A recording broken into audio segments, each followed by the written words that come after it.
I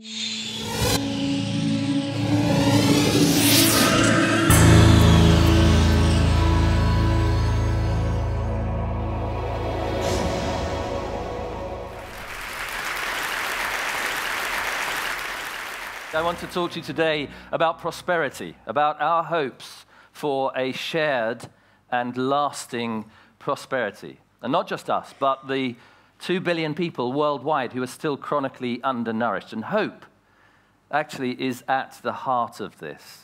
In fact, the Latin word for hope is at the heart of the word prosperity, prospere, speres, hope, in accordance with our hopes and expectations.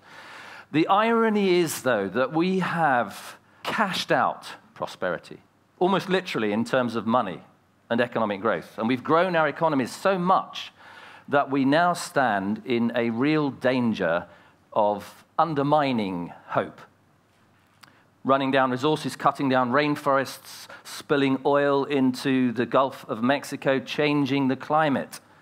And the only thing that has actually remotely slowed down the relentless rise of carbon emissions over the last 2 to 3 decades is recession. And recession, of course, isn't exactly a recipe for hope either, as we're busy finding out. So we're caught in a kind of trap.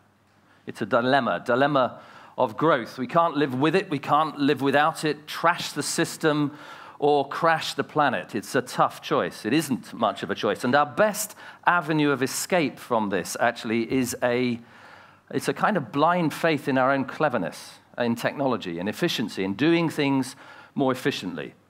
Now, I haven't got anything against efficiency, and I think we are a clever species sometimes. But I think we should also just check the numbers, take a reality check here. So I want you to imagine a world in 2050 of around 9 billion people, all aspiring to Western incomes, Western lifestyles. And I want to ask the question, and we'll give them that 2% hike in income, in salary each year as well, because we believe in growth. And I want to ask the question, how far and how fast would we have to move? How clever would we have to be? How much technology would we need in this world to deliver our carbon targets? And here, in my chart, on the left-hand side, is where we are now. This is the carbon intensity of economic growth in the economy at the moment. It's around about 770 grams of carbon. In the world I described to you, we have to be right over here on the right-hand side. It's 6 grams of carbon. It's a 130-fold improvement, and that is 10 times further and faster than anything we've ever achieved in industrial history. Maybe we can do it. Maybe it's possible. Who knows? Maybe we can even go further and get an economy that pulls carbon out of the atmosphere, which is what we're going to need to be doing by the end of the century. But shouldn't we just check first that the economic system that we have is remotely capable of delivering this kind of improvement? So I want to just spend a couple of minutes on system dynamics. It's a bit complex, and I apologize for that. What I'll try and do is I'll try and paraphrase it in sort of human terms. So it looks a little bit like this. Firms produce goods for households, that's us, and provide us with incomes, and that's even better because we can spend those incomes on more goods and services. That's called the circular flow of the economy. It looks harmless enough. I want to just highlight one key feature of this system, which is the role of investment. Now, investment constitutes only about 1/5 of the national income in most modern economies, but it plays an absolutely vital role. And what it does, essentially, is to stimulate further consumption growth. It does this in a couple of ways, chasing productivity, which drives down prices and encourages us to buy more stuff, but I want to concentrate on the role of investment in seeking out novelty, the production and consumption of novelty. Joseph Schumpeter called this the process of creative destruction. It's the process of the production and reproduction of novelty, continually chasing expanding consumer markets, consumer goods, new consumer goods. And this is where it gets interesting, because it turns out that human beings have something of an appetite for novelty. We love new stuff, new material stuff for sure, but also new ideas, new adventures, new experiences. But the materiality matters too, because in every society that anthropologists have looked at, material stuff operates as a kind of a language of goods, a symbolic language that we use to tell each other stories. Stories, for example, about how important we are. status-driven, conspicuous consumption thrives from the language of novelty. And here, all of a sudden, we have a system that is locking economic structure with social logic. The economic institutions and who we are as people locked together to drive an engine of growth. And this engine is not just economic value, it is pulling material resources relentlessly through the system, driven by our own insatiable appetites, driven, in fact, by a sense of anxiety. Adam Smith, 200 years ago, spoke about our desire for a life without shame. A life without shame. In his day, what that meant was a linen shirt.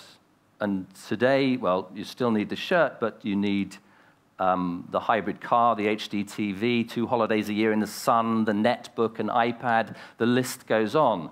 An almost inexhaustible supply of goods driven by this anxiety. And even if we don't want them, we need to buy them, because if we don't buy them, the system crashes. And to stop it crashing, over the last 2 to 3 decades, we've expanded the money supply, expanded credit and debt so that people can keep buying stuff.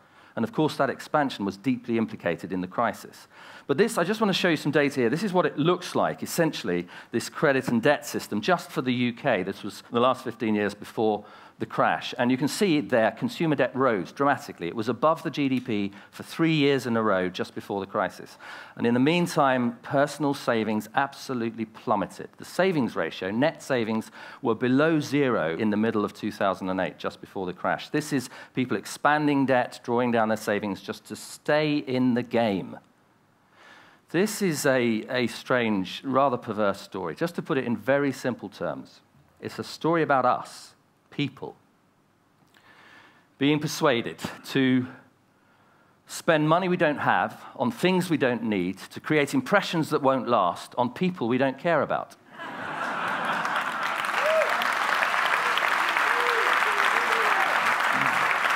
But before we consign ourselves to despair, maybe we should just go back and say, did we get this right? Is this really how people are? Is this really how economies behave? And almost straight away, we actually run up against a couple of anomalies. The first one is in the crisis itself. In the crisis, in the recession, what do people want to do?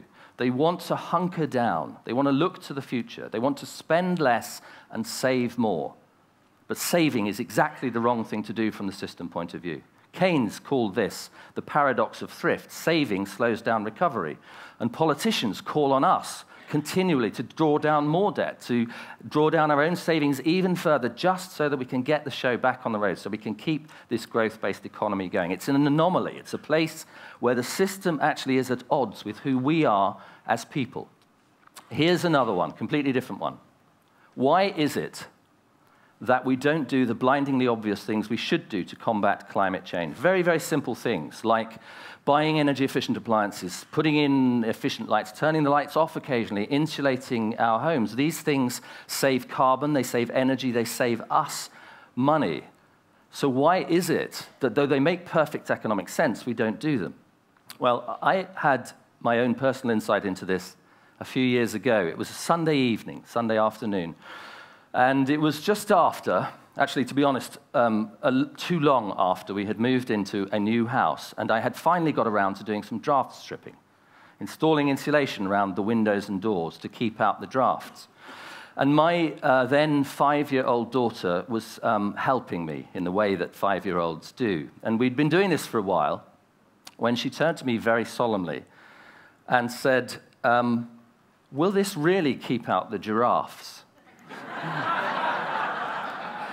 Here they are, the giraffes. You can hear the 5-year-old mind working. These ones, interestingly, were 400 miles north of here, outside Barrow-in-Furness in Cumbria. Goodness knows what they make of the Lake District weather. But actually, that childish misrepresentation stuck with me, because it suddenly became clear to me why we don't do the blindingly obvious things. We're too busy keeping out the giraffes, putting the kids on the bus in the morning, get ourselves to work on time, surviving email overload and shop floor politics, foraging for groceries, throwing together meals, escaping for a couple of precious hours in the evening into primetime TV or TED Online, getting from one end of the day to the other, keeping out the giraffes.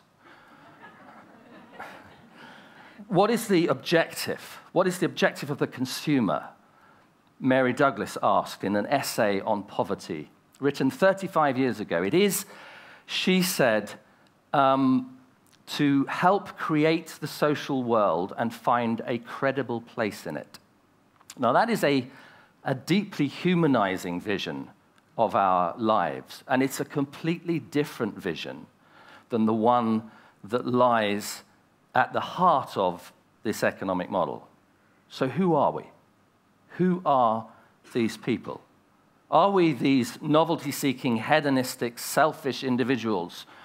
Or might we actually occasionally be something like the selfless altruist depicted in Rembrandt's lovely, lovely sketch here? Well, psychology actually says there is a tension between self-regarding behaviors and other-regarding behaviors. And these tensions have deep evolutionary roots. So selfish behavior is adaptive in certain circumstances, fight or flight.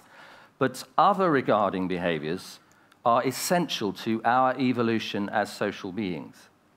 And perhaps even more interesting from our point of view, another tension between novelty-seeking behaviors and tradition or conservation. Novelty is adaptive when things are changing and you need to adapt yourself. Tradition is essential to lay down the stability to raise families and form cohesive social groups. So here, all of a sudden, we're looking at a map of the human heart. And it reveals to us suddenly the crux of the matter. What we've done is we've created economies. We've created systems which systematically privilege, encourage one narrow quadrant of the human soul, and left the others unregarded. And in the same token, the solution becomes clear, because this isn't, therefore, about changing human nature. It isn't, in fact, about curtailing possibilities. It is about opening up. It is about allowing ourselves the freedom to become fully human, recognizing the depth and the breadth of the human psyche, and building institutions to protect Rembrandt's fragile altruist within. What does all this mean for economics?